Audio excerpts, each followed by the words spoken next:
이슈가 있으면 언제든 한다. 어딜 가진 않는다. 집중 탐구.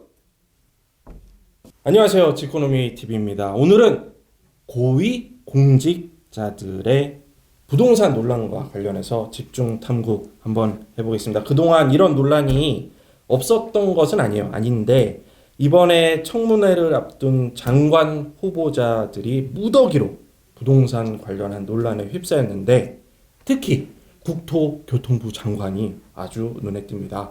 전영진 기자와 함께 얘기 나누겠습니다. 안녕하세요. 안녕하세요. 네. 이 내정자분들, 장관 내정자분들이 직책은 장관인데 재테크는 대통령감이다. 이런 얘기들이 나올 정도란데 어떻길래 그래요? 네, 유감스럽게도 논란이 너무 많아서 저희가 이 짧은 시간에 모두 다루기는 좀 힘들 것 같습니다. 그래요? 네. 그리고 세간의 입에 가장 많이 오르내린 건 역시 최정호 국토부 장관 이제 후보자이고요. 예.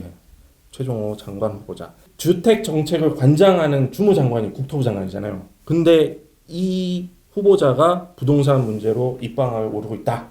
최 후보자가 그 주택 시장을 실수요자 중심으로 잘 관리해나가겠다 이런 포부를 밝힌 바가 있는데, 근데 정작 본인은 다주택자라서 좀 논란이 있다고요.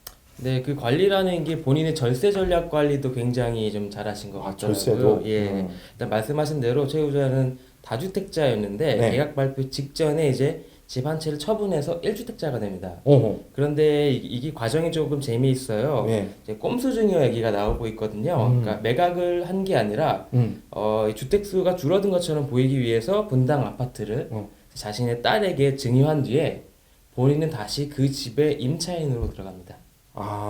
그러니까 아파트가 있는데 그 아파트의 주인이 딸로 바뀐 거고, 그렇죠. 본인은 거기 그냥 살고 있는 거고, 네네. 이제 집주인에서 임차인으로 네네네. 입장이 바뀐 거고, 이거 약간 밑장 빼기 그런 느낌이 나는데, 사실 이제 그 다주택자의 보유세 양도세 부담이 커지고 있잖아요. 그래서 앞으로 뭐 증여가 늘어날 수 있다 이런 기사를 저희도 많이 썼는데, 어찌 보면 뭐 장관 후보자께서 절세를 이렇게 해야 된다 한번 몸소 보여주신 게 아닌가 이런 생각도 드네요. 네, 더 재미있는 건 말씀드렸던 이제 그 임대차 계약인데요. 최 네. 후보자가 딸의 이제 임차인으로 다시 들어갔다고 말씀드렸잖아요. 네네. 이 임대차 계약이 보증금 3천만 원에 월 160만 원으로 이제 계약이 됐습니다. 근데 여기서 사실 부동산 고수의 향기가 조금 나요. 그래요? 그러니까 임대소득이라는 거는 연 2천만 원을 넘어가면은 네. 이제 소득세를 계산할 때 다른 소득하고 합산해서 누진세율로 계산을 합니다. 그러니까 소득이 높을수록 세금도 높겠죠. 그런데 2천만 원 이하면은 다른 소득하고 합산하지 않고 분리과세를 해요. 근데 160만 원 곱하기 12개월을 따져보면은 연 1920만 원이 나옵니다. 그러니까 분리과세가 되죠. 만약에 10만 원만 높여서 170만 원에 계약을 했다. 그럼 2천만 원이 넘어가 버려서 이제 누진세율을 맞는 건데 이거를 딸을 위해서 2천만 원 이하로 맞춰준 겁니다. 앞으로 따님이 내셔야 될 세금도 줄어들 수 있는 거죠. 이 전형적인 딸바보 아빠 느낌이네요. 집도 주고 세금 부담도 줄여주고. 네, 그죠? 사실은 딸이 내야 하는 증여세도 지원해준 셈입니다. 월세를 따박따박 이제 딸한테 내니까요. 그러고 보면 일석이조가 아니라 일석사조 막 이렇게 되네요.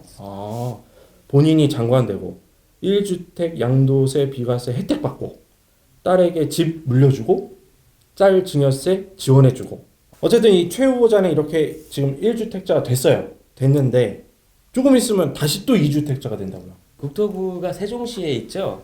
네. 이 세종시에서도 아파트를 이제 분양을 받으셨더라고요. 이제 세종시 같은 경우에는 이전 기간 종사자분들이 많다 보니까 이 공무원들에게 이제 특별공급으로 우선 분양을 해주는 게 있습니다. 이걸 통해서 복층 펜트하우스를 받으셨어요. 분양을. 근데 이 아파트를 2016년 11월에 한 6억 원 후반대에 분양을 받으셨는데 네. 최 후보자가 받고 나서 6개월 뒤에 당시 차관직에서 물러나십니다. 그러니까 얼마 남지 않은 자신의 공무원 신분을 재테크에 이용했다 이렇게 해도 조금 볼 수 있는 것 같고요. 이거보다 조금 더 작은 면적대 아파트를 보면은 웃돈이 지금 이제 2억 원 정도 됐어요. 그런데 펜트하우스의 희소성을 좀 감안해 보면은 이제 매각 시의 차익이 입주할 때 차익이 한 3억 원에서 4억 원 정도 나지 않을까 그렇게 추정을 할 수 있고요. 올여름에 입주를 하면 이제 다시 2주택자가 되시는 거죠. 딱 입주 시점에 맞춰서 또 장관이 되셨네요. 그죠? 공교롭게도 좀 그렇게 됐습니다. 네. 그런데 이분만이 아니에요. 또 진영 행정안전부 장관 후보자도 논란이 있죠. 네, 그 서울 용산 땅을 대출을 포함해서 10억 원에 사서 대형 아파트 입주권 하나랑 이제 상가 분양권을 이제 받았는데 이게 시가 26억 원 상당이라고 해요. 근데 2014년 정도에 매수를 하셨으니까 사실은 이때가 서울 부동산 시장이 이제 최악의 시장이라고 했을 때거든요. 최근에 또 이렇게 보면은 근데 이 바닥을 길 때 아무도 부동산을 쳐다보지 않는데 샀다는 걸 보면은 이분도 약간 시장의 흐름 읽는 안목이 있다. 좀 이렇게 볼 수밖에 없을 것 같습니다. 근데 논란이 되는 거는 진영 후보자가 용산 지역구 국회의원 출신이시죠. 그런데 이 재개발 예정지가 또 과거에 용산 참사가 났던 국제빌딩 4구역 쪽이에요. 아, 그렇죠. 예, 그래서 좀 논란이 되고 있는 거고요.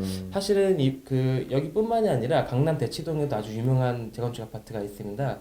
대치 동부 센트레빌이라고. 예, 여기도 이제 대형 면적대를 갖고 계셔요. 네, 신고한 재산도 67억 원으로 이번 이제 내정자분들 중에서는 가장 많아요.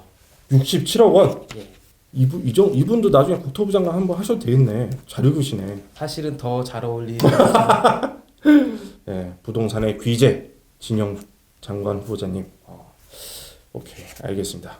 정책을 이끌어가는 분들께서 자꾸만 이런 눈 가리고 아웅 혹은 뭐 내로남불식으로 부동산 문제에 접근한다면 국민들이 느끼는 상실감은 좀 크지 않을까 이런 우려가 됩니다. 갈수록 강해지는 주택 정책과 높아지는 세금, 부디 국민들에게만 무서운 일이 아니었으면 좋겠습니다. 정윤식 기자, 잘 들었습니다. 감사합니다. 네.